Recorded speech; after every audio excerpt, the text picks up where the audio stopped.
So after another hectic weekend in the Championship, that is how the table is now lining up. And once again, we've seen Sheffield United and Leeds swap places. Leeds back down to third and United go back into the top two. We've got a lot of talking points to go over this weekend, and as always, I'm interested to hear what you guys made of your team's performances. Before we do get into any of the individual games, I will include your guys' comments on screen now. So if any of you did successfully manage to get any of your score predictions correct, then I will include your comment on screen now. As well as that, in the second half of today's video, we will be going through my midweek score predictions, so make sure you do stick around for that and leave your midweek predictions in the comments down below. But without further ado, let's hop into talking about some of these games. So starting it out with the early kickoff, we had Norwich absolutely battering QPR by 4-0. This one wasn't really much of a competition. Norwich went on to get 4 goals, but they easily could have had double that with some of the other chances they crafted out for this one. QPR weren't helping themselves. They were inviting pressure on, albeit against a very good Norwich City side, who took the lead after just 6 minutes through Emi Buendia. A long raking ball coming across the pitch. The ball was pulled back to Buendia,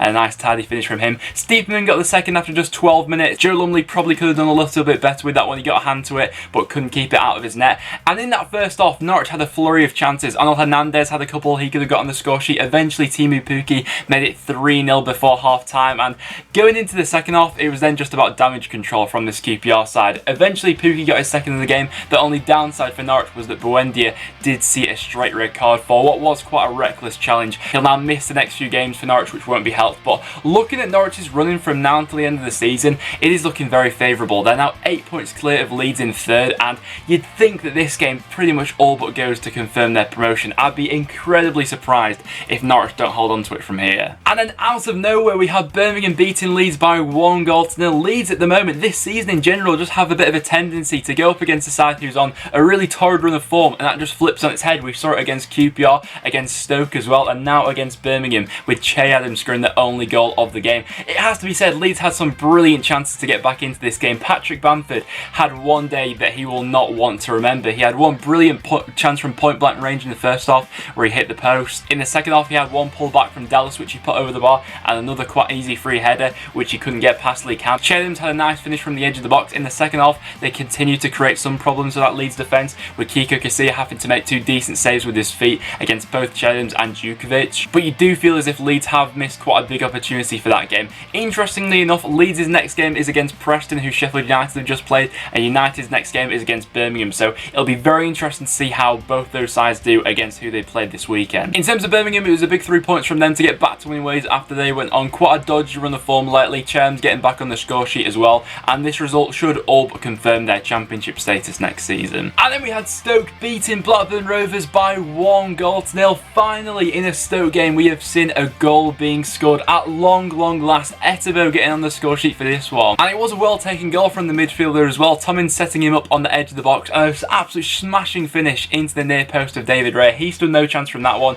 and Stoke went into the ascendancy. Before that, Blackburn had a good chance to take the lead themselves. Adam Armstrong had a curling effort which hit the crossbar. This Stoke side has been fantastically resilient lately. I know I've been making jokes about Stoke and their lack of goals lately, but in fairness to them, they have kept 6 clean sheets in a row now, and for a side like Stoke, who hasn't really been doing much so far this season, to have that record defensively is a good omen for them to be taken into next season. They probably should have gone on to win this game by more goals, to be honest. I thought that David Ray popped up with some big saves for Blackburn in this one. He was probably their man of the match. In the second half, he saved the penalty as Afobe went through on goal. He was taken out, but David Ray stepped up to save the penalty from Bojan. Wasn't necessarily a bad penalty from Bojan. He tried to put it in one of the corners, but Ray got down to it well. There were a few goalmouth scrambles towards the end where Blackburn nearly got back into the game, but Stoke were able to hold out for all 3 points, and a good 3 points for them, really. I thought that last week they got a little bit unlucky not to win that one. They're sat 15th at the moment, and this season now is just about finishing as high as possible. And then we saw Ipswich get a rare away victory as they beat Bolton by 2-1, which all but confirms Bolton's relegation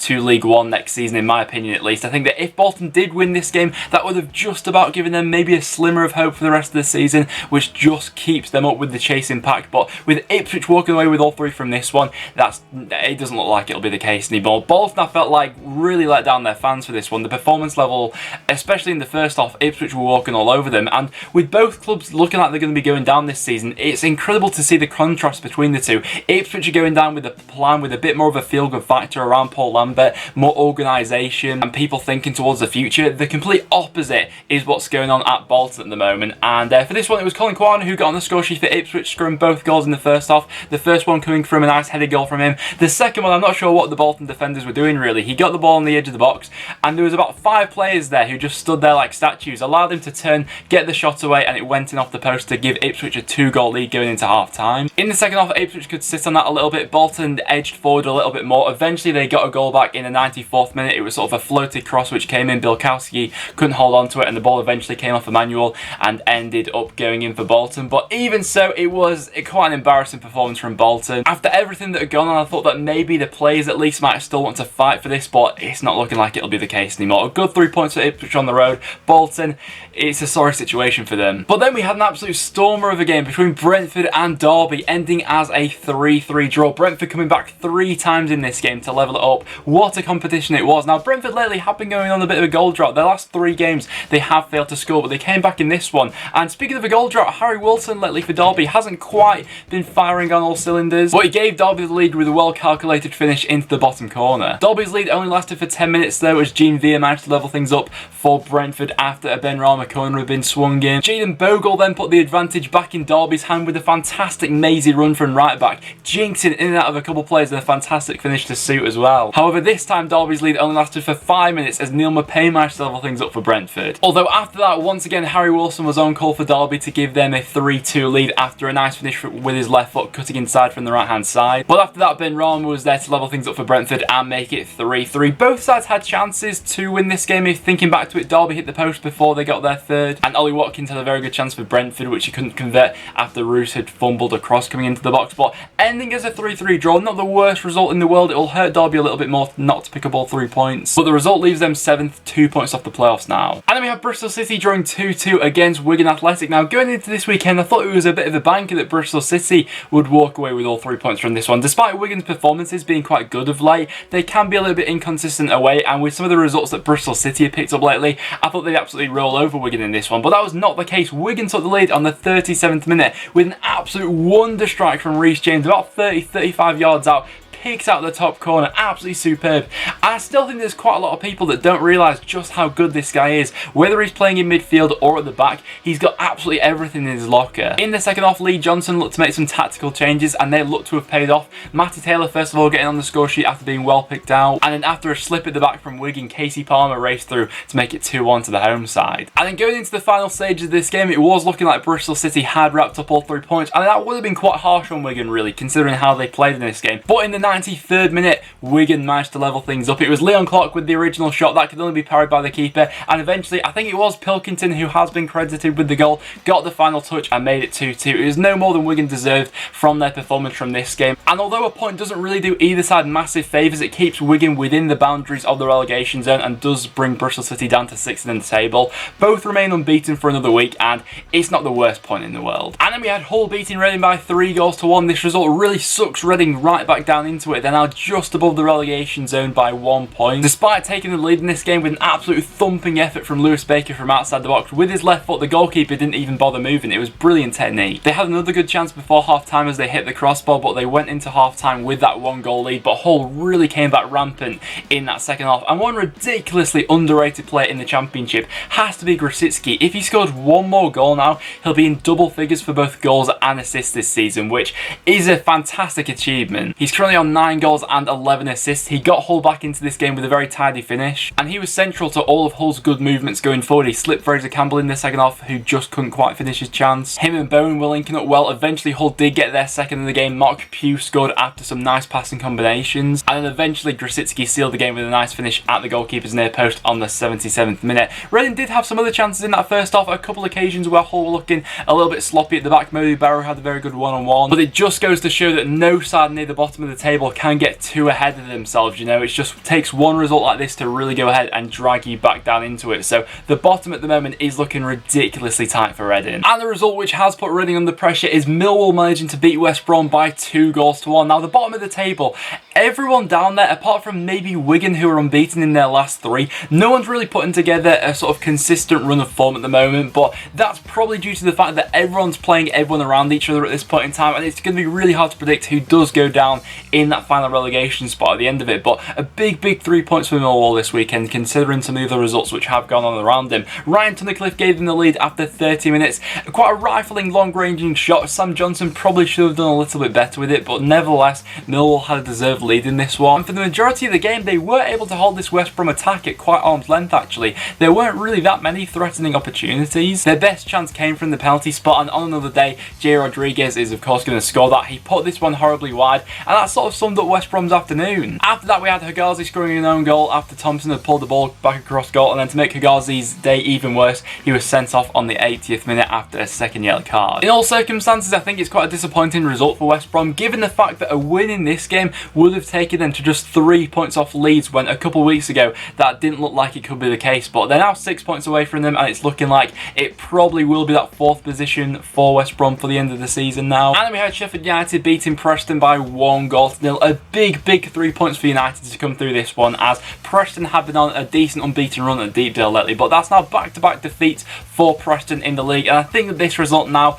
all but confirms it won't be the top 6 for North End this season. It was always going to be a long shot, but we really need to get something from this game, I think, to keep those hopes alive. In fairness to Preston, I didn't think we played that badly in this game. We've definitely played worse than that and gone on to pick up all 3 points from games earlier on in this season. I was a little bit disappointed by the goal we conceded. It came from a corner, sort of a floated one coming into the far post. It was headed back across goal. Declan Rudd could only get a fingertip to it, and eventually the ball fell to McGoldrick, and he had a tap in to make it 1-0 to United. Preston had some brilliant chances to get back into this game before we went behind. Robinson had a one-on-one. He had another one-on-one in the second half, which he couldn't take advantage of. Maguire and Nemetcha also had some decent chances. We had a penalty appeal in the first half as well, but you could tell why Sheffield United are where they are in the table at the moment. And of course, this result now lifts Sheffield United back up to 2nd in the Championship, and it is ridiculously close and intense at the top of the moment. There's only 1 point separating Leeds and United, and next up for Sheffield, they have got an away trip against Birmingham, so it'll be interesting to see how they come out of that game. And then we had Rotherham beating Forest by 2-1. This result all but seals Forest's fate to not make the top 6 probably. Both Forest and Preston are sat 5 points off the playoffs at the moment, and I can't see either side making that up now. But it was a perfect way for Rotherham to respond to last weekend's game against Derby. They had some players returning into the side. Will Vokes getting back into the squad, Smith as well, and Smith was on call to give Rotherham the lead after just 10 minutes. Rotherham's long throw-ins coming into the box have caused some sides absolute nightmares this season, and the same can be seen in this game. Smith at the far post popped up to give Rotherham a 1-goal lead, although Forest did hit back in the first half at the second time of asking, when Lewis Grabban managed to level things up after 28 minutes. In the second half, both sides were searching for a winner. Rodak popped up with some big saves for Rotherham. He denied Grabban on a couple of occasions. I think that Will Vokes for Rotherham was central to everything good they were doing going forward. I'd be very surprised if someone doesn't come in for him in the summer. But eventually, after Rotherham was swinging more balls into the box, they managed to make it count and got the lead back in the 60th minute. Forest did their best to get back into it, but the goal was never going to come. And despite Rotherham winning this game, they are still sat in the bottom 3 at the moment, but only 1 point away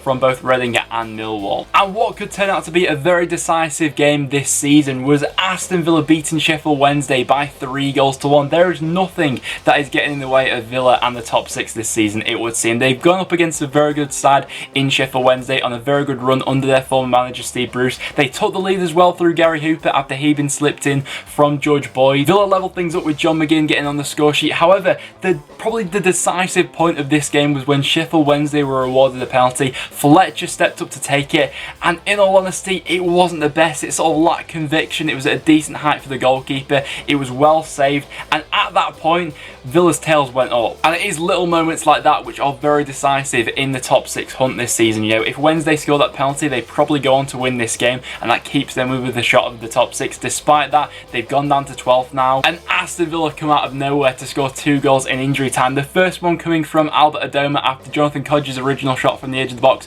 couldn't be held by Westwood. He followed that in, and then Tammy Abraham put the icing on the cake to make it 3-1 to Aston Villa. And it's got to say, the playoffs this season will be an absolutely fascinating watch, because it would be quite harsh if the side who finishes 3rd doesn't go up, because those 3 have been quite far out the best sides this season. But with the way that Villa are playing at the moment, I think they can take on anyone in this league. And then to round things off, we had Swansea beating Middlesbrough by 3-1, and Middlesbrough have absolutely fallen apart this season. That's now 6 defeats in a row, and Tony Pulis has to be coming under increasing pressure for his job. There's been sort of an underlying feeling at Middlesbrough all season that the football's not been brilliant to watch, but while they were picking up results, I think that fans were willing to stick by Pulis if they were going to grind it out and make it into the playoffs. But now the results have gone and the dreary performances are still there with this Borough side, the lack of goals and creativity is there as well. Something needs to change sooner rather than later. Speaking about Swansea though, they were absolutely brilliant and fully worth their victory in this one. Before they eventually took the lead from the penalty spot, they had some other glorious chances. Selini was linking up well, Routledge had some chances, and Daniel James cutting inside. Swansea went into half-time with a 2-goal lead that was more than deserved. In the second half, that attacking prowess was continuing. They were getting in behind Middlesbrough like it was absolutely nothing, and their defensive resilience of earlier in this season just seems to have gone out the window now. Eventually, Roberts made it 3-1 to Swansea. Borough did get a goal back through George Saville in the 81st minute, but by that point, the game had already gone. Middlesbrough's next game is against Bolton Wanderers away from home, and there are no excuses for that. If they don't win that game, then I think that Pulis has to go. I mean, at the moment, I'm thinking that maybe that has to be the case anyway, but that game against Bolton is a must win. But guys, there you have it. There were all the games that were going on this weekend. In terms of my goal of the weekend, I'm going to have to give it to Wigan Athletics' Reece James. And then for my result of the weekend, a lot of contenders this time. I think just for the dramatic circumstances in which the victory was acquired, I'm going to give it to Aston Villa for beating Sheff Wednesday away from home by 3-1. And just before we do wrap up today's video, we do have some midweek score predictions to go over. So let me know in the comments down below, what are you thinking for these midweek fixtures? So we have got some big games going on this weekend, starting out with Blackburn going up against Derby. I'm going to fancy the away side for this one, with them still in the hunt of the top 6 and Blackburn not really being all at it in the past few months. I'm going to say Derby 3-1. Bristol City against West Brom is a very interesting encounter. I'm going to fancy Bristol City for a 2-1 home victory in that game. West Brom I didn't think looked great at the weekend. Preston going up against Leeds could be a tasty one. I'm hoping I'm proved wrong about this one, but I just feel as if Leeds may edge this game. Pablo Hernandez is a doubt coming into this one, but with Leeds' record over Preston over the past few years, and with them really wanting to bounce back after last weekend's performance, I'm going to say it'll be 1-0 Leeds. Sheffield Wednesday going up against Forest, another interesting one. Probably both sides' playoff hopes were ended this weekend, but for that one, I'm going to fancy Wednesday for a 2-1. Swansea going up against Stoke. Swansea have been brilliant lately, but I think that normal service may be resumed for this one. I'm going to say it'll be another 0-0. Bolton against Middlesbrough, another game where I don't see a lot of goals being scored. I'll just back Borough for a 1-0. They need to bounce back in this game. Birmingham against Sheffield United. I'll fancy Sheffield United for a 2-1, although if Birmingham do pull up 2 upsets in a row, that'll be some story. Brentford against Ipswich. Ipswich I've liked the look of lately, but Brentford have got their goal scoring touchback. I'll say 2-0. Hull going up against Wigan. Wigan have been on a decent unbeaten run lately, but Hull really seem to turn on when they're at home. I'll say 2-1. Millwall against QPR. Millwall are playing better football at the moment. QPR really got embarrassed this weekend against Norwich. I'll fancy Millwall for a 2-0. Norwich against Reading. I see Norwich picking up all 3 points once again. I'll say 3-0 Norwich. And then to round things off, we got Rotherham going up against Aston Villa. A tricky one to predict this weekend. I don't like backing against Rotherham, especially when they are playing at home. They're always capable of an upset there. I'll just say Villa will edge it by 2-1, but that's a tough one to predict, I think. But guys, there you have it. That will now wrap it up for this episode of the Championship Roundup. So if you did go in to enjoy, make sure you leave a like. It is always massively appreciated. As well as that, make sure you subscribe for some regular Championship content. But apart from that, thanks for watching, and I'll see you all in the next one.